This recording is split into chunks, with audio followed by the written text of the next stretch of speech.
दोस्तों, आज हम क्लास 10 चैप्टर 1 रासायनिक अभिक्रिया एवं समीकरण का लेक्चर 2 देखेंगे। लेक्चर 1 में पढ़ा चुका हूँ, कृपया उसको जरूर देखें, तभी आपको लेक्चर 2 समझ में आएगा। इसलिए आज हम पढ़ेंगे क्या क्लास 10 लेक्चर 2। मैं राघवेंद्र सिंह। मेरे चैनल को ज़्यादा से ज़्यादा सब्सक्राइब करें, कमेंट करें और बेल आइकन को ज़रूर प्रेस करें। चलो दोस्तों, हम बढ़ते हैं अपने टॉपिक की तरह। कृपया अब की बार जो 2021 की बोर्ड परीक्षा है वो बहुत कठिनाई के साथ गुजरनी है, इसलिए कृपया अच्छी से अच्छी तैयारी करें, जब आप अच्छे से अच्छे मार्क्स ला सकें। तो धन्यवाद। आप पढ़ते हैं टॉपिक की तरह। अब हम पहला पढ़ाते हैं ऊष्म। हमने कल आपको रेडॉक्स अभिक्रिया पढ़ा। रेडॉक्स अभिक्रिया हमने कल आपको रासायनिक अभिक्रिया एवं अभिकारक, उसके उत्पाद, संयोजन अभिक्रिया, वियोजन अभिक्रिया और विस्थापन अभिक्रिया, द्विविस्थापन अभिक्रिया, अपचयन, रेडॉक्स अभिक्रिया तक बता दिया था लेक्चर फर्स्ट में। कृपया उसे जरूर देखें। अब आएगा क्या? अब आएगा लेक्चर 2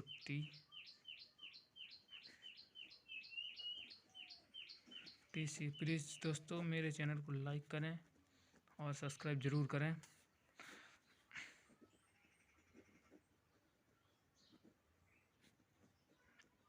मेरा नाम राघवेंद्र सिंह है। तो चलिए दोस्तों, हम अपने टॉपिक की तरफ बढ़ते हैं। पहली जो हेडिंग आती है वो है, अब हमने उपचयन अपचयन तो पढ़ लिया, लेकिन हमको ये पता करना है किस, जैसे हम कोई पदार्थ, जैसे कोई कुछ खाना, कुछ चीज़ बनाते हैं, उसमें ऊष्मा निकलती है। कई चीज़ें ऐसी ऊष्मा नहीं निकलती है अभिकारकों के दौरान, अभिक्रिया के दौरान। तो हम पहला पर देखेंगे क्या? पहली अभिक्रिया देखेंगे हम ऊष्म क्षेपी अभिक्रिया। क्या देखेंगे? ऊष्मा क्षेपी रासायनिक, ऊष्मक्षेपी रासायनिक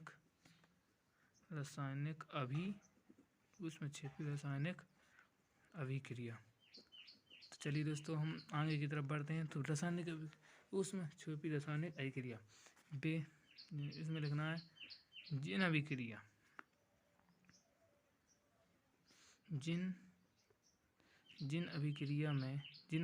में उत्पाद के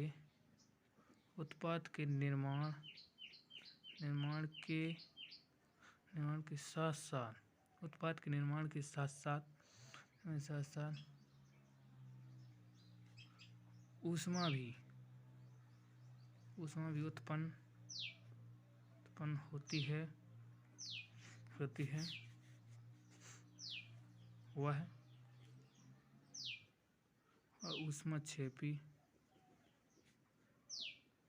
वह ऊष्मक्षेपी रासायनिक अभिक्रिया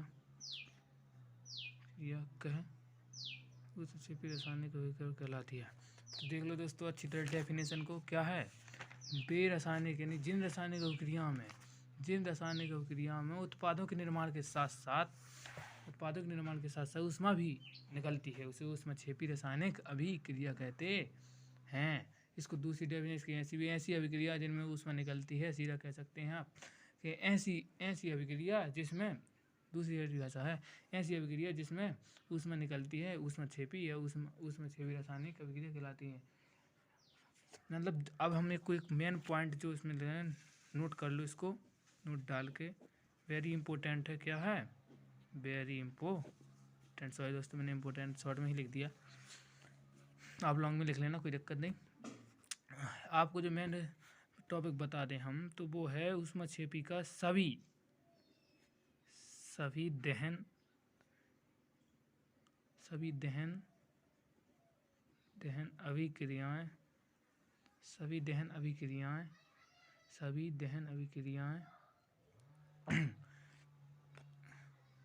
ऊष्मक्षेपी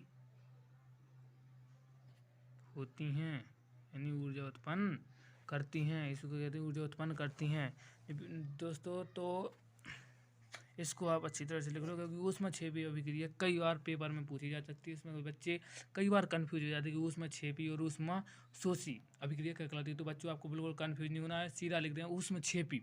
ऊष्मा मतलब क्षेपी मीन्स निकलने वाला, ऊष्मा निकलने वाली, तो सीधा ध्यान देना ऊष्मक्षेपी। ठीक है, ऊष्मक्षेपी मतलब जिसमें ऊष्मा निकलती है। तो बच्चों सही दोस्तों यहाँ मेरे गलत लिख गया है। सभी लिखना, मैंने सभी लिख दिया यहाँ पर सभी। ठीक है दोस्तों, यहाँ पर क्या लिखना, सभी। सभी दहन अभिक्रिया उसमें छिपी होती हैं। सॉरी दोस्तों, मैंने गलत लिख दिया क्योंकि मैंने ध्यान नहीं दिया, सॉरी। और तो चलो अब इसके उदाहरण की तरफ बढ़ते हैं। इसका उदाहरण सीधा है कि जब हम ग्लूकोज को पानी में O2 से अभिक्रिया होती है तो क्या होती है, जो ग्लूकोज होता है तो उसकी जब जल के साथ अभिक्रिया होती है, जैसे C6H12 और O6, यानी AQ मतलब आप समझते हैं यौगिक, ठीक है। AQ मतलब यौगिक प्लस 6O2, ये भी क्या है, यौगिक। जब ये इसकी अभिक्रिया बार हमें ध्यान देना बच्चों कि ये जो आपका दाएं तरफ का होता है, सॉरी बाएं तरफ का होता है, ये अभिक्रिया ये क्या कहलाते हैं, अभिकारक कहलाते हैं। ठीक है दोस्तों, तो अब जब इसकी उत्पाद का निर्माण होता है, अभिक्रिया के उत्पाद का निर्माण होता है, हर अभिक्रिया में उत्पाद का निर्माण होता है। ठीक है दोस्तों, जब उत्पाद का निर्माण होता है इसमें क्या बनता है, इसमें बनता है 6CO2 AQ के रूप में, यौगिक के रूप में रहता है, प्लस 6CO2 प्लस 6H2O, ये कहते हैं मतलब लिक्विड यानी जल के रूप में रहता है, लिक्विड। प्लस ऊर्जा उत्पन्न होती है, क्या होती है, ऊर्जा। यहाँ आ गई ना ऊर्जा, मेन पॉइंट ऊष्मा छेपी मतलब ऊर्जा इसमें निकलनी है। और जो मेन पॉइंट लिखवाया है मैंने, सभी दहन अभिक्रिया ऊष्मा छेपी होती है। ठीक है दोस्तों, तब अब हम अगला बढ़ते हैं। ऊष्मा छेपी की तुरंत बाद क्या आती है, दूसरे नंबर पे आती है क्या, ऊष्मा शोषी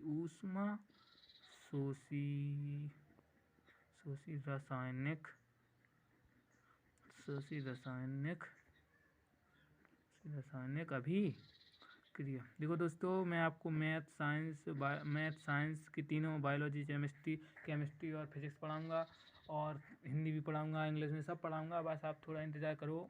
ठीक है दोस्तों, तो अभी मैं व्यस्त चल रहा हूँ, इसलिए मैं सिर्फ एक ही सब्जेक्ट पढ़ा रहा हूँ।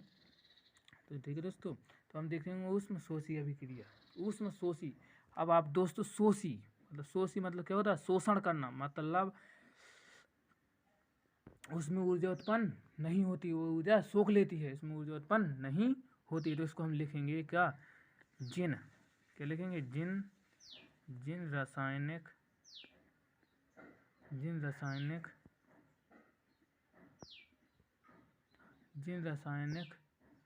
रासायनिक अभिक्रियाओं में ऊर्जा अवशोषित होती है, वे ऊष्मा शोषी अभिक्रिया कहलाती हैं। ठीक है दोस्तों, अब इसका उदाहरण देख लेते हैं हम। इसका उदाहरण शॉर्ट में देखेंगे हम, तो लॉन्ग नहीं देखेंगे, क्योंकि अब ऊष्मा, आपको ध्यान रखना ऊष्मा छेपी और ऊष्मा शोषी में, अगर इसमें आप कंफ्यूज हो गए तो समझ लो आपका पेपर बिल्कुल नहीं बनेगा आपसे। इसीलिए ध्यान देना है कि उसमें छेपी और ऊष्मा शोषी क्या कहलाते हैं। तो इसका उदाहरण होगा वो क्या, N2 मतलब नाइट्रोजन प्लस ऑक्सीजन का जब क्रिया होती है तो 2NO बनता है। ठीक है दोस्तों, और इसमें क्या होती है, ऊष्मा अवशोषित होती है, ये एग्जाम्पल मैंने आपको किस लिए दिया, क्योंकि ये बहुत शॉर्ट में है, छोटा सा है, इसलिए आपको तुरंत याद आ जाएगा कि सर ने बताया था, और तुरंत लिख दिया। इसमें क्या होती है, माइनस ऊष्मा। इसमें एक चीज़ ध्यान रखना, इसमें माइनस लगाना, क्या लगाना, माइनस लगाना। ठीक है, आप इसको लिखो या ना लिखो बराबर होता है, लिख देना, लेकिन तभी टीचर को अच्छी तरह समझ में आ जाता है। ठीक है दोस्तों, अब ऊष्मा शोषी में ऐसा करता हूँ, ऊष्मा शोषी और ऊष्मा शोषी आपको अच्छी तरह समझ में आ जाएगा होगा। तो चलो दोस्तों, अब हम बढ़ते हैं अपने नेक्स्ट टॉपिक आपका क्या है, आपका नेक्स्ट टॉपिक है संक्षारण। ठीक है दोस्तों, संक्षारण आप समझते हैं। संक्षारण जब मतलब संक्षारण वह होती है कि जब कोई वस्तु, जैसे आपके पास बहुत सारी वस्तुएं होती हैं, तो बहुत सारी वस्तुएं होती हैं, वो वस्तु जो अम्ल यानी जल जो पानी बरसता है उसमें हो जाता है, उसमें संक्षारण मतलब उसमें जैसे बारिश होती है, वो आपको वस्तु आपके यहाँ रही तो उसमें पानी बरसता है, बारिश अधिक क्या होती है, अम्लीय वर्षा होती है, इसलिए अम्ल हो जाती है। तो तो वो क्या होता है, संचारित हो जाती है, तो इसे ही संचारण अभिक्रिया कहते हैं। तो हम आपकी हेडिंग लिखाएंगे, आपको एक एक नोट्स प्रोवाइड करेंगे यहीं पर, ठीक है दोस्तों। तो अभी अपनी हेडिंग क्या आई, संचारण,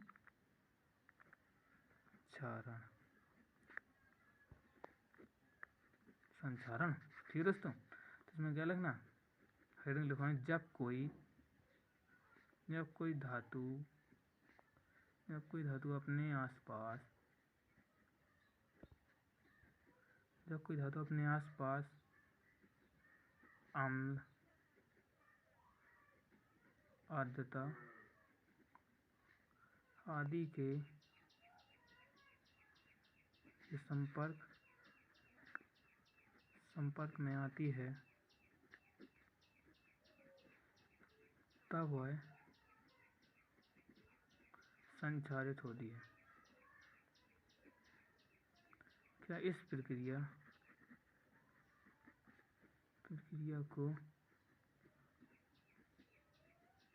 संचारण क्रिया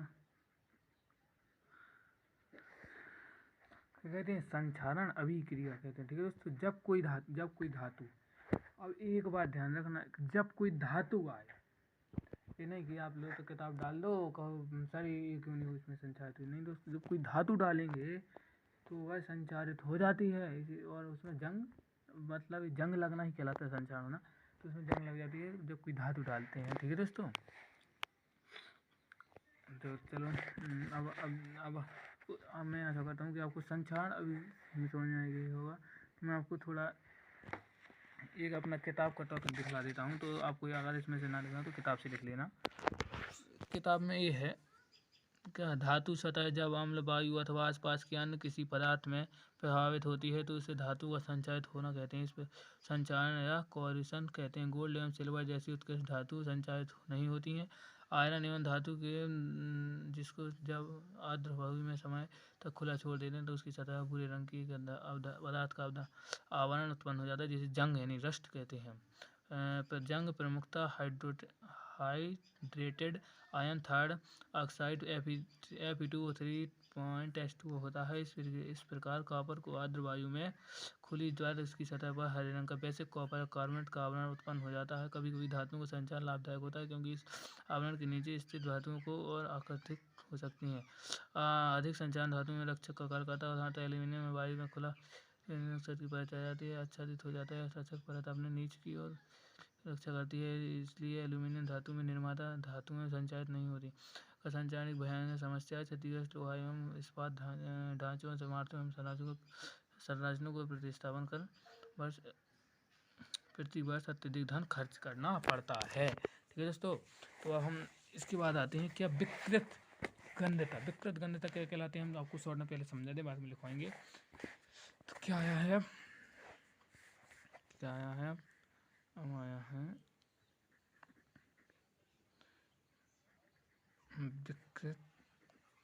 विकृत गंधिता, ठीक है दोस्तों। विकृत गंधिता के लिए, अब विकृत गंधिता क्या कहलाता है आपको थोड़ा बता दो। जब अपन देखते हैं कोई अपन कुछ खाना बना रहे हैं, ठीक है, खाना बनाने के बाद अपन उसको रख देते हैं। अगर आपने उस खाने को खुला रख दिया, मतलब आपने एक लिया और टाटके में रख दिया, क्या आपने जैसे पूड़ी रख दी और रोटी रख दी, कुछ भी रख दिया, सब्जी रख दी, आदि चीज़ें, खाने वाली चीज़ जो तेल से बनाई जाती हैं, कुल मिला के सीधा हम बताएं, जो तेल या बसा, मतलब बसा तेल ही कहलाता है, जो बसा से बनाई जाती हैं, सीधे बसा या तेल से बनाई जाती हैं, अगर उनको हम खुला वायु में रख दें तो वो ऑक्सीजन से अभिक्रिया करके ऑक्सीकृत हो जाती है। ऑक्सीकृत मतलब कृत हो जाती है, मतलब उसमें विशेष प्रकार की गंध आने लगती है। क्या आने लगती है, गंध। और उसमें गंध आने मतलब सड़ जाते हैं। अपन लोग कहते हैं कि हटाओ इसको, सड़ेगा, इसमें फफूंद लग गई, इसको ही क्या कहते हैं, विकृत गंधता। मैं आपको बहुत शॉर्ट ट्रिक समझा रहा हूँ भाई दोस्तों। तो चलो देखते हैं विकृत गंधता क्या कहलाती है। तो इसमें समझ क्या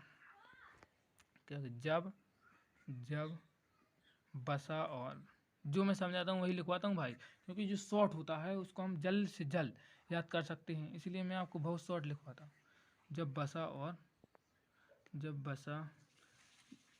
बसा और तेल से बनाए गए खाद्य पदार्थ O2 यानी ऑक्सीजन से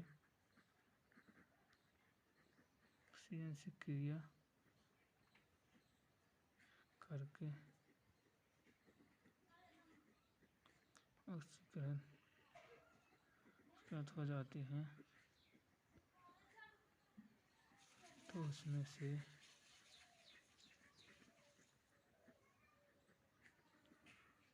विशेष प्रकार की गंध आने लगती हैं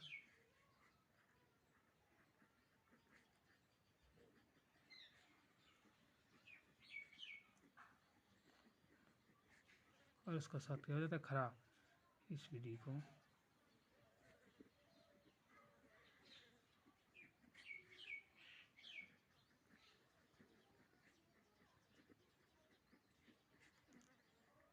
विकृत गंध तो कहते हैं। ठीक है दोस्तों, आई होप, मैं आशा करता हूँ कि आपको समझ में आ गया होगा, क्योंकि मैंने बहुत शॉर्ट तरीके से समझाया है। अगर आपको कहीं भी दिक्कत हो तो आप कमेंट बॉक्स में लिख सकते हैं कि सर यहाँ पर दिक्कत है, तो हम उसके लिए आपको एक अलग से वीडियो प्रोवाइड करेंगे और उसको मैं डालूँगा अपनी लिंक पर। तो दोस्तों, इस वीडियो को अधिक से अधिक शेयर करें, क्योंकि आपको जितने भी आप भाइयों की क्लास 10th है वो, तो आप ये समझ लीजिए कि बहुत अच्छी तरह से आएगी। 2021 में जो बोर्ड परीक्षा होगी उसमें मैं बहुत अच्छा, मैं चाहता हूँ कि मेरी क्लास में जो स्टूडेंट पढ़ें वो अच्छा से अच्छा परफॉर्मेंस करें। तो हेलो दोस्तों, मेरे चैनल का नाम क्या है, सबको याद रखना है, टी सीरीज रीडिंग।